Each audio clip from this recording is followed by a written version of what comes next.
naku guys. Dalawang ano yung binili ko nito. Kaso na kay mama yung isang ano niya, isang plastic niya. Bali 12 pieces yung kada isang plastic niya. 24 pieces yung binili ko sa kanya. Mas makakatipid kayo guys kung bibili niyo yung yung 2 pieces ng single pouch niya. Kasi kasi yung dalawahan yung binili mo, parang mas mapapamahal ka. Kaya binili ko yung dalawang single pouch, mas nakamura ko dun. So, yun guys, ito yung tinatawag nila na ah latiyaw. Yan siya guys. So, hindi ko pa siya tinitikman, pero siguro isa naman yung lasa. Nakatikim na ako kasi sa mga tindahan, yung mga tinda naman ito. Ayan guys, ang product niya guys is from Foodmac. Ayan siya guys, from Foodmac.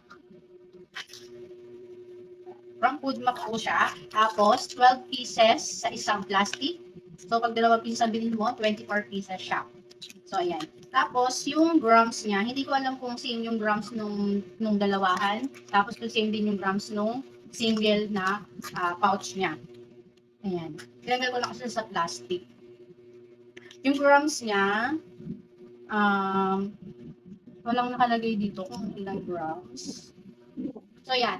Tikman na natin siya, guys. Kung ano lasa. Kung same din siya dun sa nabibili ko sa tindahan. May nabili kasi ako sa tindahan kulay green. So, ito try natin. Kanina pagising ko kanina, nilalantakan na ni mama yung sa kanya. So, try na natin. Tingnan natin. Sana hindi siya ganun kaanghang.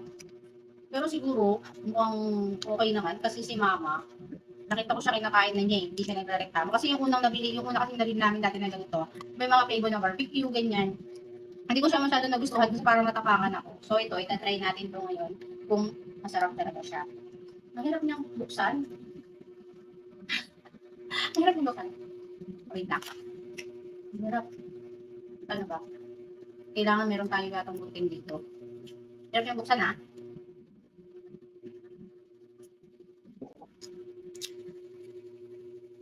Ba't si mama nabuksan agad niya? Bakit ako hindi? Bakit parang ano niya? Ang hirap niya buksan. Ang hirap niya buksan guys. So yan guys. Kinachilyo ko na siya kasi ayaw niya mabukas. Try natin.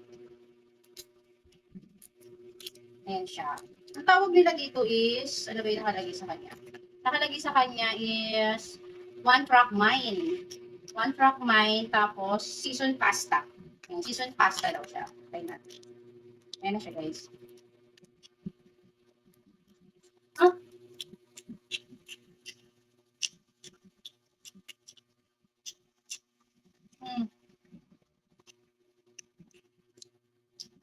Sinasabi siya ng pasta. Harap nilalasahan akong pagka-pasta. Parang pasta na maanghang.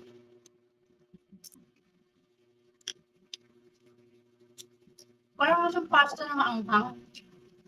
Pero yung anghang niya perfect ah. Sarap. Sarap siya. Wala pa ako nakikita dito sa amin yung nagtitinda dito eh. Pero kung magkano ba ang bili dito? 29 pesos sila nabili ko dito. So, ilang piraso siya? Isa, dalawa, tatlo. Ay, ilang piraso? 12 pieces siya. So, 29 pesos yung bili. O, magkano isa? Kayo na lang mag-add, guys. O, magkano? Basta 29 pesos, 12 pieces. Nagtubo na rin kayo yun. Nabili ko kasi isa, para siyang papel. Para makakati-hati sa manipis. 7 pesos yun. Sarap niya. So, you guys. Puro na lang snack yung binibili ko sa online. Kasi, gusto ko yung kakaiba. Kasi nakasawa na yung mga chichirya. Minsan binibili ko yung mga pagkain na ano. So, yun lang for today's video. Try nyo na guys. Pwede nyo yung ibenta sa inyong tindahan. Maraming mga nababaliw dito mga kabataan. So, itong product na to, sakto lang yung anghang niya, sakto rin yung tikas. Masarap siya. Yung sinasabing may naka-indicate na seasoned pasta, nakalagay sa kanya, seasoned pasta, may taste, may lasa siyang, may pagkalasa siya ng pasta. Kaya pala tinawag na seasoned pasta. Sarap siya. Awa niya. Medyo makulat-kulat siya. Pero okay rin. Sarap. Ayun na. Click my yellow basket. Thank you.